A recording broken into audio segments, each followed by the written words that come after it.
नमस्कार, बहुत स्वागत है आप सभी का। आप देख रहे हैं हमारी खास पेशकश भाग्यफल और मैं हूं आपके साथ मनी शर्मा। गंगा दशहरा का पर्व हर साल ज्येष्ठ मास की शुक्ल पक्ष की दशमी तिथि को मनाया जाता है। गंगा दशहरा पर स्नान और दान का विशेष महत्व है। धार्मिक मान्यता यह है कि इस दिन माँ गंगा सृष्टि के निर्माता ब्रह्मा जी के कमंडल से निकलकर पृथ्वी पर अवतरित हुई थी। राजा भागीरथ की कठोर तपस्या के चलते माँ गंगा का अवतरण पृथ्वी पर हुआ था। पृथ्वी पर अवतार से पहले गंगा नदी स्वर्ग का हिस्सा थे। तो इसी विषय पर विस्तार से जानकारी देने के लिए हमारे साथ मौजूद हैं ज्योतिष आचार्य पंडित पुरुषोत्तम गौड़ जी। आचार्य जी, आपका स्वागत है। जी धन्यवाद। श्री राम जय राम जय राम मेरे राम की जय हो। तो इस वक्त आचार्य जी हमारे साथ मौजूद हैं जिनसे हम जानेंगे कि गंगा दशहरा पर आखिर क्या कुछ करें। ये तमाम जानकारी आप तक पहुंचाएंगे, लेकिन उससे पहले इस वक्त टीवी स्क्रीन पर जो नंबर हम फ्लैश करने जा रहे हैं, इन नंबर पर आप हमें कॉल कर सकते हैं और आपके जो भी सवाल है वो आप आचार्य जी से कर सकते हैं। तो नंबर हमारा नोट कर लीजिए 0120-715-3826, 0120-715-3787। तो इन दोनों ही नंबर पर कॉल करके आपके जो भी सवाल है वो आप आचार्य जी से कर सकते हैं। और अपील भी हम करेंगे दर्शकों से कि जब जब आप हमारे साथ जुड़े कृपया करके टीवी की वॉल्यूम बंद कर लें। और आइए सीधे चलते हैं आचार्य जी के पास, जो कि इस वक्त हमारे साथ मौजूद हैं। आचार्य जी, गंगा दशहरा से जुड़ा हुआ आज हमने विषय रखा है, तो मैं चाहूंगी आप गंगा दशहरा का महत्व क्या है वो साझा करिए, और गंगा दशहरा पर स्नान और दान का क्या विशेष महत्व है, इससे जुड़ी जानकारी भी मैं चाहूंगी आप दर्शकों तक पहुंचाएं। देखिए मणि जी, ये बात ठीक है कि गंगा दशहरा का बहुत बड़ा पर्व मनाया जाता है और ये माना जाता है कि इस दिन ज्येष्ठ मास की शुक्ल पक्ष की 10वीं तिथि के दिन इस और दान का बड़ा महत्व होता है। और इसको लेकर के ठीक गंगा दशहरा से पहले आपने ये जानकारी दर्शकों तक आज पहुंचाने के उद्देश्य से प्रसंग रखा है। मुझे प्रसन्नता हो रही है, बहुत अच्छा लग रहा है। देखिए, धार्मिक मान्यता यह है कि इस दिन माँ गंगा सृष्टि के निर्माता ब्रह्मा जी के कमंडल से निकल करके पृथ्वी पर अवतरित हुई थी। मणि जी, राजा भागीरथ के कठोर तपस्या के चलते माँ गंगा का अवतरण पृथ्वी पर आज मतलब गंगा दशहरा के दिन हुआ था। पृथ्वी पर अवतार से पहले गंगा नदी स्वर्ग का हिस्सा थी, इसलिए दशहरा का अर्थ होता है 10 मनोविकारों के विनाश से इसको जोड़ा जाता है। 10 मन के जो विकार है, क्रोध, लोभ, मोह, मद, मत्सर, अहंकार, आलस्य, हिंसा और चोरी, इन सबको त्याग दिया जाए, इन सबको छोड़ दिया जाए। और उसके बाद छोड़ने के बाद फिर उत्साह पूर्वक बड़े धूमधाम से आप तीर्थ स्नान करें, दान पुण्य करें, हवन करें। इसी के लिए गंगा दशहरा को प्राथमिकता दी गई और गंगा दशहरा पर लोग दान पुण्य करने लगे।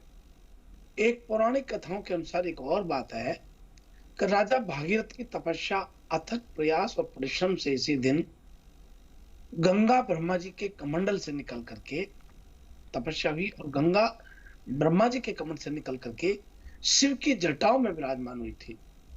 शिव जी ने अपने शिखा को खोलकर गंगा को धरती पर आने की अनुमति दी थी।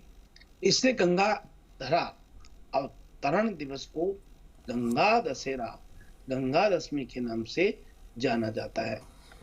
इसको हम स्वयं सिद्ध अबूझ मुहूर्त मानते हैं और गंगा दशहरा के दिन लोग अनेक अनेक प्रकार के शुभ मंगल कार्यों को करते हैं, चाहे वो गृह प्रवेश हो, चाहे नींव मुहूर्त हो, चाहे कोई भी कार्य हो। ऐसे कार्यों को करने में गंगा दशहरा के दिन बड़े उत्साह पूर्वक लोग स्वयं सिद्ध मुहूर्त के रूप में देखते हुए करते हैं। और ये बात सही है कि गंगा के जल में कभी भी कीड़े नहीं पड़ते हैं। इसका जल प्रदूषित नहीं होता है, इसलिए जल में स्नान करने से रोगों का विनाश हो जाता है। गंगा दशहरा के दिन स्नान, ध्यान, तर्पण करने से शरीर की शुद्धिकरण होता है और मानसिक विकारों से मुक्ति मिलती है। अमृतदायिनी मां गंगा की स्पर्श मात्र से ही चराचर जीवों के पापों का अंत हो जाता है और उसे उस व्यक्ति को मुक्ति मिल जाती है। तो ये हमारी धार्मिक मान्यता है मणि जी।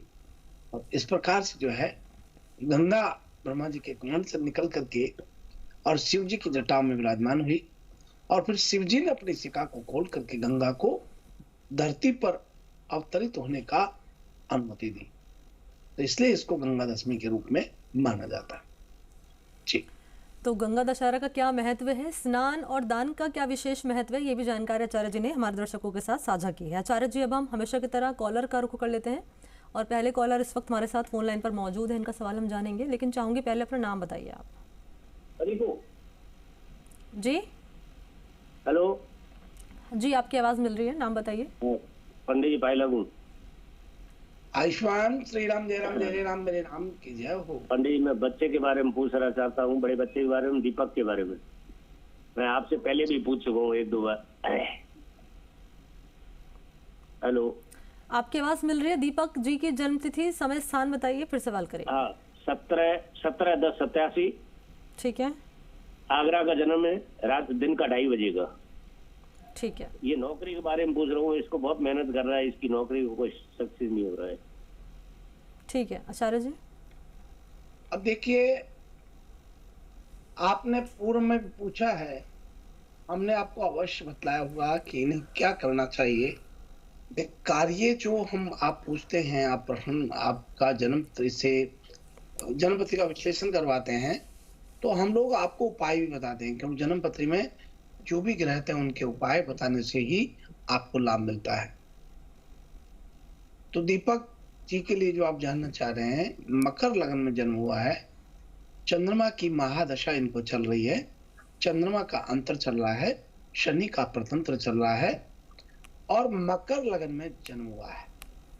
अब ऐसे में इस बालक के बहुत प्रयास करने के बाद, अथक प्रयास करने के बाद भी इन्हें सफलता नहीं मिल पा रही हो गई। वैसे तो शुक्र और बुध दोनों कार्यस्थल पर बैठे हुए हैं, जो कि इनको महालक्ष्मी नारायण योग बनाते हैं, यानी बहुत भाग्यशाली होगा। गजकेसरी योग भी इनको बना हुआ है।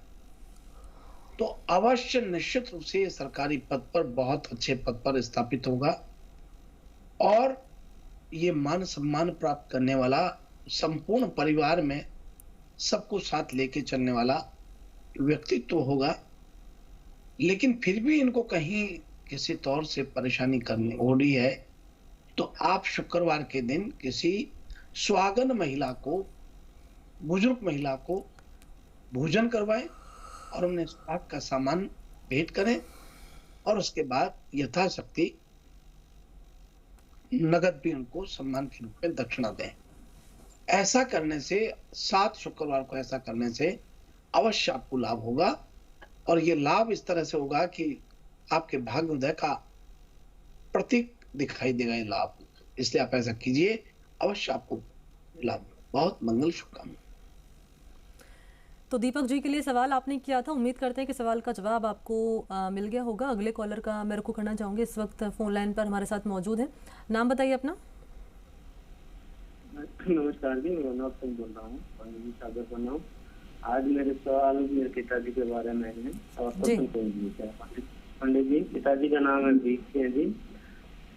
पिताजी साधवील और स्पष्टवादी आदमी है। उनको बिना किसी कारण अकारण दोष, आरोप प्रत्यारोप लगते हैं, और एक पारिवारिक सदस्यों में स्वास्थ्य खराब रहता है, कभी किसी का, और मानसिक शांति नहीं रही, खर्चों में बढ़ोतरी। कारण, उपाय, समाधान बताएं।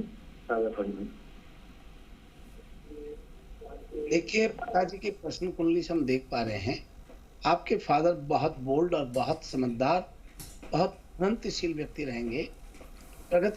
रहेंगे, मगर ये सही बात है कि इनको अपने जीवन में अपने व्यक्तिगत निर्माण के लिए निरंतर संघर्ष करना पड़ रहा है और पड़ता रहा है। ऐसे में आपको पिताजी को कहीं घबराने की आवश्यकता नहीं है। आप 7 प्रकार के अनाज, जौ, गेहूं, चना, मक्का, बाजरा, ज्वार, चावल, तांबे के बर्तन में 1-1 मुट्ठी रखें, संध्या के समय, सोते समय सिरहाने की तरफ, और सुबह पक्षियों को डलवा दीजिए। और ऐसा 101 दिन कीजिए। अवश्य आपको लाभ होगा, सफलता प्राप्त होगी और घर में सुख शांति स्थापित होगी। आपको बहुत मंगल, शुभकामनाएं। ठीक है, अगले कॉलर इस वक्त हमारे साथ मौजूद हैं, इनका भी हम सवाल जानेंगे। मैं चाहूँगी नाम बताइए पहले अपना आप। जी, नाम बताइए। मैडम, मैं अपने पति के बारे में पूछना चाहती हूँ। ठीक है, मैं चाहूँगी थोड़ा आप तेज़ बोलिए ताकि आपकी आवाज़ मुझ तक पहुँच पाए। नाम बताइए पति का अपने। मैडम, मैं अपने पति के बारे में पूछना चाहती हूँ। जी। उनकी डेट ऑफ बर्थ है 16/4/75। ठीक है, पहले नाम बताइए उनका। उनका नाम है कृष्णा सिंह। कृष्णा पूनिया। कृष्णा सिंह। कृष्णा सिंह, ठीक है। अब बताइए। मैडम, उनकी जॉब है वो ऐसे ही चल रही है, न हमारी गृहस्थी रखी है, न मकान बना है, न कोई बच्चों का भविष्य है। आगे चल के ऐसे ही चलते रहेगा या कुछ होगा? ठीक है, कृष्णा सिंह जी के लिए सवाल आचार्य जी किया है, लेकिन मैं चाहूंगी कि आप जन्म तिथि उनकी बता दीजिए, समय बता दीजिए और स्थान बता दीजिए। स्थान राजस्थान में, जिसका फतेहपुर। जन्म तो समय सुबह 7-8 के बीच का है और डेट ऑफ बर्थ है 16/4/75। ठीक है, अच्छा ठीक। अब देखिए, आप बताना चाहें कि इनका जो आपके हस्बैंड का है, ये बात सही है कि अपने जीवन में बहुत मेहनत किया मगर कुछ हो नहीं पाया। ऐसे में आप बताना चाहेंगे कि आप इनसे प्रतिदिन स्नान आदि करने के बाद शिव जी को जल चढ़ाने के लिए कहिए और सोमवार के दिन बील पत्र के पत्ते 21, 11, 51, 108 पत्ते निश्चित रूप से चढ़ावें और संध्या के समय दीपक जलाएं, यानी शिव भक्त बने, अवश्य ने लाभ होगा। और साथ में शिव चालीसा और हनुमान चालीसा पढ़ लें तो बहुत उत्तम होगा। और यदि इतना सब भी नहीं करें तो कोई बात नहीं, 2 प्रदोष के व्रत रखें, इससे इनको काफी लाभ होगा। आपको बहुत मंगल, शुभकामनाएं। ठीक है, उम्मीद करते हैं कि आपने कृष्णा जी के लिए सवाल किया था, यानी अपने पति के लिए, और आपको जानकारी मिल गई होगी। अब अगले कॉलर का मेरे को करना चाहूँगी, इस वक्त वो भी हमारे साथ फोन लाइन पर मौजूद हैं। नाम बताइए अपना। यशस्वी कुमार। यशस्वी कुमार। यशस्वी कुमार। ठीक है, यशस्वी जी की जन्म तिथि, समय, स्थान बताइए। ये 21 जनवरी 2001। ठीक है, यशस्वी कुमार। 21 जनवरी 2001, समय, स्थान बताइए। 21 जनवरी 2001 रात्रि 2:55। अच्छा, स्थान बताइए फिर सवाल। 2:55। ठीक है सर, स्थान बताइए। स्थान निम्बाड़ा। अच्छा, ठीक है, क्या आपको जानना है? करियर के बारे में पूछना था। करियर के बारे में इन्हें जानना है। देखिए, आप अपने करियर के लिए जानना चाहते हैं। वृश्चिक लग्न में आपका जन्म हुआ है, शुक्र की महादशा है, बृहस्पति का अंतर है और सूर्य का प्रत्यय है। शुक्र जो आपका है शुभ भाव में बैठा हुआ है और शुक्र द्वादश और सप्तम भाव का मालिक हो रहा है। चतुर्थ भाव के लिए अशुभ स्थिति बनाता है। भाग्यवश शुक्र कुंभ राशि में, मित्र राशि में बैठा है और ये जो चंद्रमा से शुक्र चतुर्थ भाव में है, ये आपको मानसिक शांति, बेचैनी पैदा करता है। बल्कि आपने अपने जीवन में संघर्ष करके सब कुछ प्राप्त किया है, लेकिन कई बार आपको संतुष्टि नहीं होती है। इसलिए आप प्रतिदिन भुना हुआ आटा, सिका हुआ आटा, उसमें बूरा मिश्रण करके और संध्या के समय कम से कम आधा किलो आटा चींटियों को डालना शुरू कर दीजिए। उन्हें फिर सुने, भुना हुआ आटा पूरा मिश्रण करके और संध्या के समय आधा किलो आटा प्रतिदिन लाइफ टाइम आप चींटियों को डालिए। ऐसे रिजल्ट्स आएंगे कि आप कहोगे मेरे जीवन में आज तक जो नहीं मिला मुझे अब मिलने लगा है। आप कीजिएगा। ठीक है, आचार्य जी ने महत्वपूर्ण जानकारी साझा की और कहा है कि अगर आप ये उपाय करेंगे तो निश्चित तौर पर आपको इस उपाय का फायदा जरूर मिलेगा। अगले कॉलर का मेरे को करना चाहूंगी, ये भी हमारे साथ फोन लाइन पर आचार्य जी जुड़ चुके हैं। नाम बताइए अपना।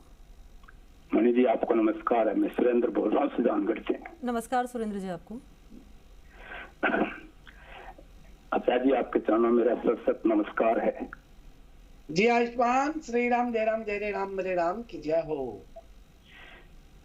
पहले तो एक निवेदन है कि मैं जब ये रिकॉर्ड करता हूँ, अभी हमारे इधर तूफान आया हुआ है। अच्छा। ना टीवी चलता है ना कोई बात, मैं ये वो चलता है नेट, तो मैं इसी फोन से रिकॉर्डिंग करता हूँ, तो इसको ये तुरंत काट देते हैं। ये थोड़ा सा रोकें इनको, क्योंकि हम रिकॉर्डिंग करते हैं साथ में सुनते हैं, पूरा सुन लेते हैं, नहीं तो सुन नहीं पाते ना, बाद में होता है।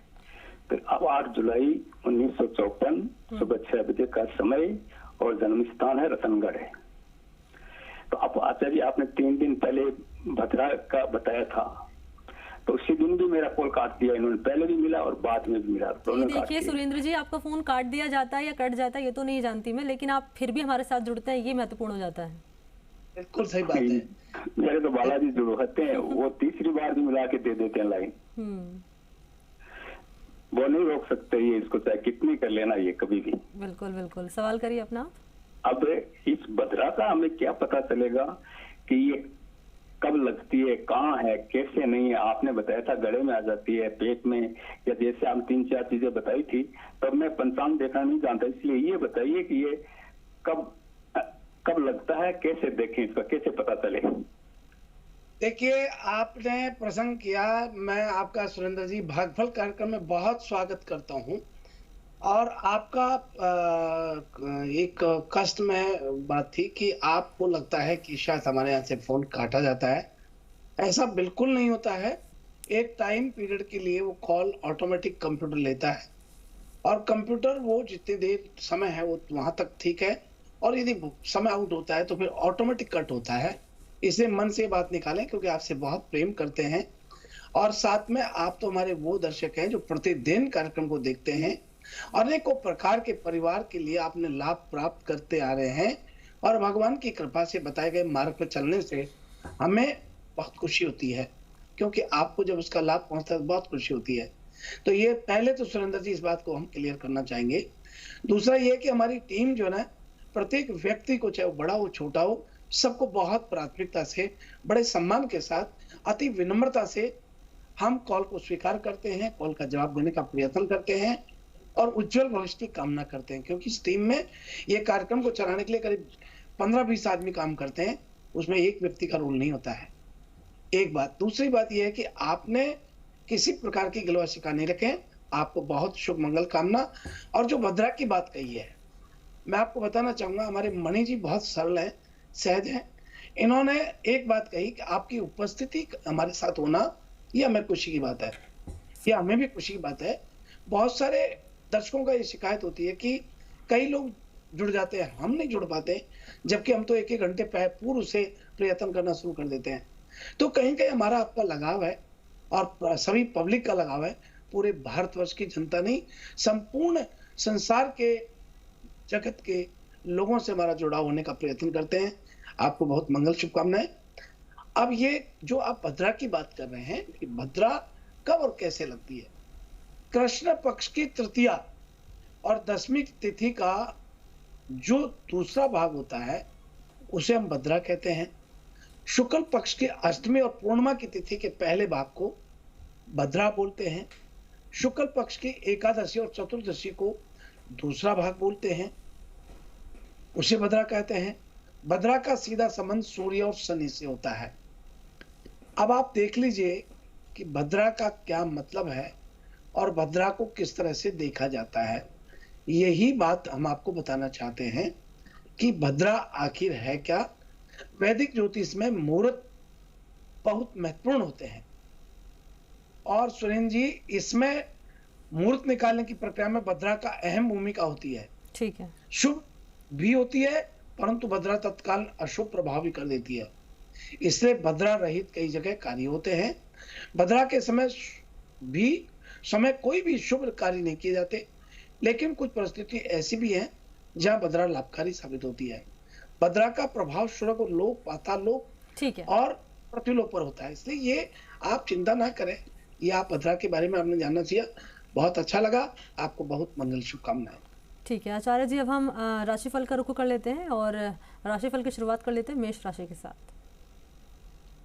तो आइए हम बात कर रहे हैं, मणि जी ने कहा मेष राशि से, तो मेष राशि के जातकों के लिए आज कारोबार में आपको कठिनाइयां थोड़ी आ सकती हैं, लेकिन किसी मित्र के सहयोग से आज सुधार भी होना तय है। आपकी आय में वृद्धि होने की संभावना दिखाई देती है।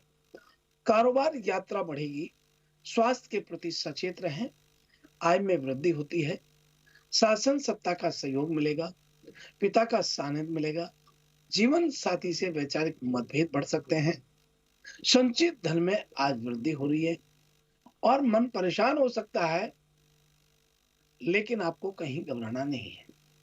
और अब अगली राशि का रुख करते हैं वृषभ राशि वाले लोगों की।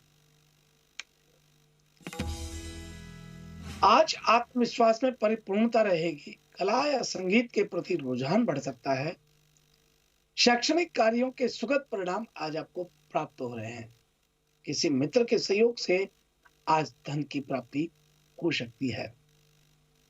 पठन पाठन में आज आपकी रुचि रहेगी, शैक्षणिक कार्यों में आज आपको सफलता प्राप्त होती है, वहीं आज सम्मान की प्राप्ति भी होती है। और अब आगे बढ़ते हैं और बात कर रहे हैं मिथुन राशि वाले लोगों के लिए। आज मिथुन राशि के जातक का मन प्रसन्न रहेगा, पारिवारिक जीवन सुखमय रहेगा, नौकरी में अवसरों से व्यर्थ के बाद विवाद से आज आपको बचना चाहिए। कार्य क्षेत्र में परिश्रम अधिक रहेगा, सेहत का थोड़ा ध्यान रखें। घर परिवार में धार्मिक मांगलिक कार्य आज बनेंगे, वाहन सुख में वृद्धि होती है, खर्च अधिक रहेगा, बातचीत में आज थोड़ी कठोरता का प्रभाव हो सकता है। और अब बात कर रहे हैं कर्क राशि वाले लोगों के लिए।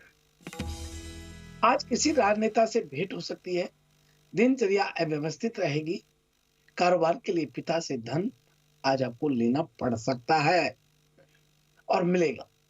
और अब बात कर रहे हैं सिंह राशि वाले लोगों के लिए। आज आत्म संयमता बरतें, व्यर्थ के क्रोध वाद विवाद से बचें, शैक्षणिक कार्यों पर ध्यान दें, कठिनाइयां रहेंगी, भाई बहनों के सहयोग से आज कारोबार की शुरुआत आपकी हो सकती है। और अब आगे बढ़ते हैं, बात करते हैं कन्या राशि वाले लोगों के लिए। आज मन प्रसन्न रहेगा, दाम्पत्य सुख में वृद्धि होगी, वस्त्रों के प्रति रुझान बढ़ सकता है, नौकरी में कार्य क्षेत्र में वृद्धि हो सकती है। और अब बात कर रहे हैं तुला राशि वाले लोगों के लिए। आज बातचीत में संतुलित रहें, आय में कमी एवं खर्च अधिक की स्थिति बनती है, किसी मित्र का सहयोग आज आपको प्राप्त होगा। और अब अगली राशि की बात कर रहे हैं वृश्चिक राशि वाले लोगों के लिए। मानसिक शांति रहेगी, आत्मविश्वास बहुत रहेगा, शैक्षणिक कार्यों में आज आपको सफलता प्राप्त होती है। और अब अगली राशि का रुख करते हैं धनु राशि वाले लोगों के लिए। आज क्रोध से बचना चाहिए, परिवार का साथ मिलेगा, नौकरी के लिए प्रतियोगी परीक्षा एवं साक्षात्कार आदि कार्य में सफलता प्राप्त होती है। और बात कर रहे हैं मकर राशि वाले लोगों के लिए। आज मन शांत रहेगा, क्रोध पर नियंत्रण रखें, किसी संपत्ति से आय के साधन आज बन सकते हैं। और अब बात कर रहे हैं कुंभ राशि वाले लोगों के लिए। आज कुंभ राशि के जातकों को कुटुंब परिवार में धार्मिक कार्य करने होंगे, खर्चे की अधिकता रहेगी, जीवन साथी के स्वास्थ्य पर ध्यान रखें, रहन सहन कष्टमयी आज हो सकता है, मन प्रसन्न रहेगा, कारोबार में परिवर्तन के योग बन रहे हैं, नकारात्मक विचारों का प्रभाव आज रह सकता है, परिवार की जिम्मेदारी बढ़ सकती है, वस्त्र आदि के प्रति रुझान बढ़ेगा और भाई बहनों का सहयोग आज आपको पूर्ण प्राप्त हो रहा है। और अब इसी के चलते अगली राशि का रुख करते हैं मीन राशि वाले लोग।